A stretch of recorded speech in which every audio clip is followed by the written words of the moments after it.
है तो एक ही शिव की संप्रदाय, कलर भी सबका एक है, अंग पे वस्त्र भी वही है, रूप भी एक ही है, जटा है, ये रूप तो सारे साधुओं का एक ही है महाराज। तो अपनी अपनी एक अलग पहचान बनाने के लिए गुरु गोरक्षनाथ जी महाराज ने खट दर्शन संप्रदाय शुरू की।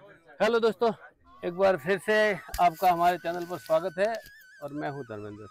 अभी जो गुरु शिष्य परंपरा जो हुई है, गुरुदेव जयनाथ जी द्वारा अपने शिष्य जो है सागरनाथ जी को जो है आज 21 दिन पूर्ण होने के बाद में जो गंगा जल वगैरह देके लाया गया है। इस विषय पर जो है गुरुदेव जयनाथ जी से पूछेंगे।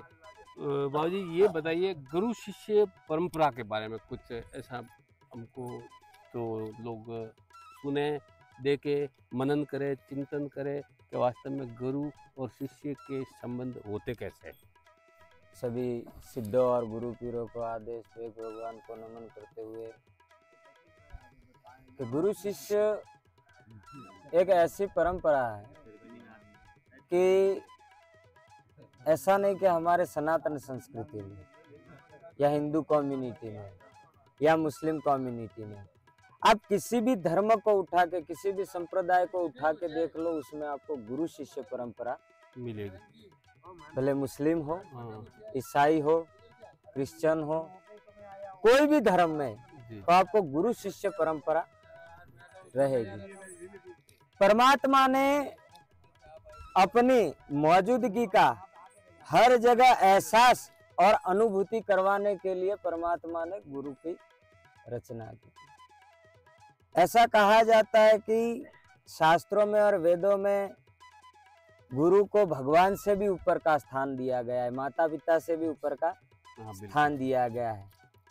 जैसे कि राम कृष्ण से कौन बड़ा, उन्होंने भी गुरु कीन, तीन लोक के वे धनी पर गुरु आ गया अधीन।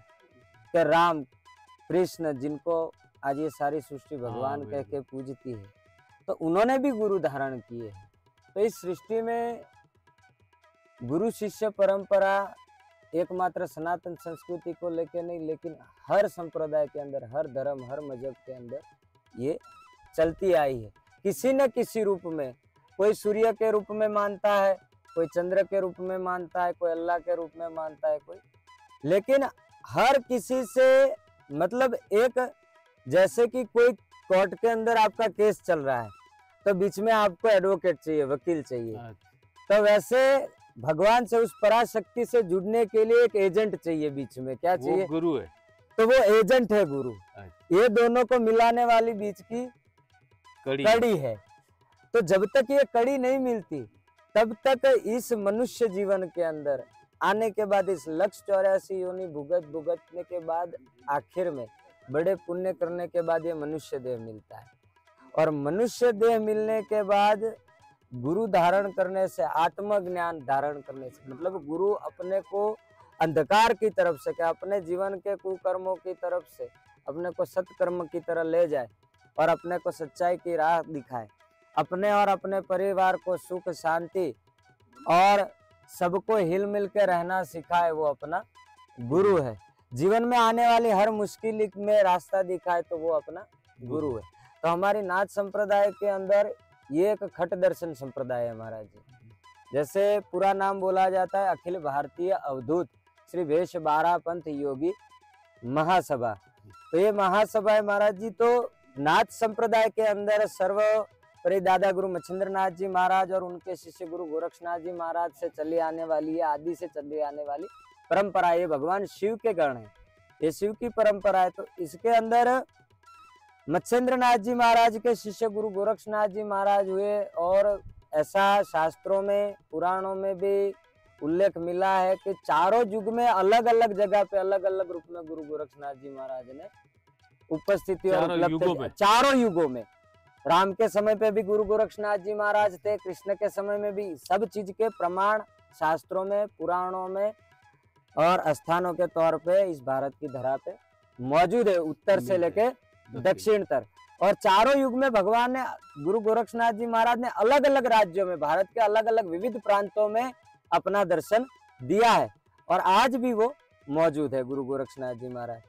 तो जिस समय आदि गुरु शंकराचार्य जब वैदिक धर्म पे, अपनी सनातन संस्कृति पे बाहरी, जैसे आज के समय में ये कौमवाद चल रहा है, हिंदू मुस्लिम ये वो, तो ये आज से नहीं चला आ रहा, आदि से चला आ रहा है। तो उस समय भी थोड़ा ये जैन धर्म, ये बौद्ध धर्म, ये वो बाहरी जितने भी फिरके थे, ये आके अपनी सनातन संस्कृति पे हावी हो गए थे। उस समय सनातन की बागडोर गुरु गोरक्षनाथ जी महाराज ने आदि गुरु शंकराचार्य जी महाराज के हाथ में सुप्रत की थी।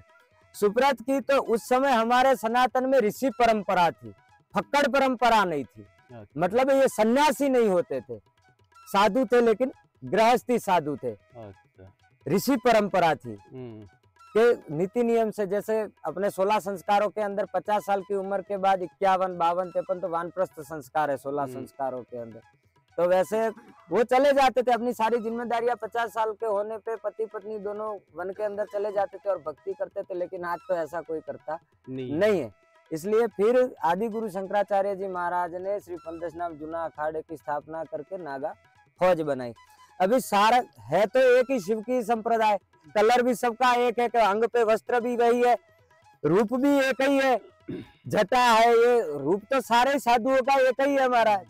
तो अपनी अपनी एक अलग पहचान बनाने के लिए गुरु गोरक्षनाथ जी महाराज ने खट दर्शन संप्रदाय शुरू की, यानी कट्टरता कि इसमें भी कट्टरता है।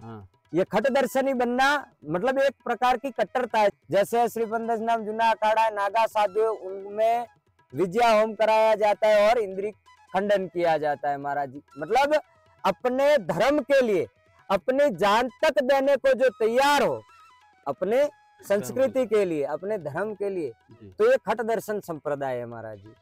तो ये एक मतलब प्रोसेस है कि हम अपने धर्म के लिए, हम अपने गुरु पीरों के लिए, हम अपनी सनातन संस्कृति के लिए मरने को और मारने को। खट दर्शन का खट दर्शन मतलब बनना नहीं, बनना तो इसमें इसका भी तो कोई मैं आपको समझाता हूँ। खट दर्शन मतलब जो कुदरत का बनाया हुआ है, उससे अलग कोई इस काया के अंदर दर्शन, दर्शन ही मतलब कोई अलग चीज।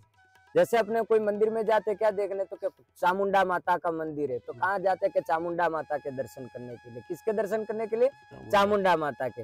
अभी इंसान तो सारे एक जैसे, तो अभी दर्शन किसके करने जाओगे? कोई चीज दर्शन ही होगी। तो ये साधु तो सब है, लेकिन कानों में कुंडल होंगे तो आपकी अलग से नजर पड़ेगी। हाँ, तो इसी का तो इसीलिए दर्शनी साधु बोला जाता है कि अलग ही रूप है, कानों में कुंडल पहनते, इसीलिए खट दर्शन संप्रदाय बोली गई है महाराज जी। ये भी खट दर्शन संप्रदाय मतलब खट दर्शन के अंदर टोटल 7 संप्रदाय 13 अखाड़े है महाराज जी, बराबर।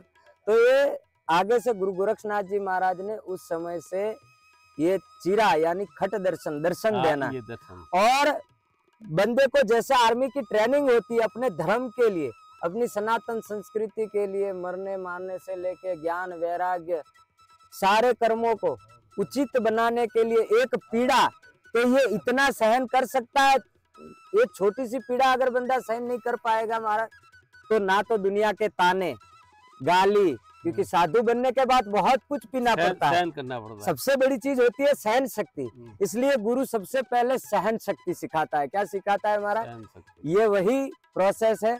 एक जैसे आर्मी में ट्रेनिंग होती है, वैसे साधु बनने के लिए ये खट दर्शन संप्रदाय इसीलिए चलाई गई है कि वो कट्टरता से अपने धर्म का पालन करे, अपने नीति नियमों का पालन करे और अपने संप्रदाय के दायरे में रह के अपना कर्म करे, संप्रदाय से बाहर निकल के कोई कर्म ना करे। इसलिए खट दर्शन संप्रदायों के नीति नियम। तो दोस्तों ये थे गुरुदेव सागरनाथ जी के जयनाथ जी, और अब मैं ले रहा हूँ आपसे विदा। फिर मिलता हूँ अगले वीडियो में, तब तक के लिए जय हिंद, जय भारत।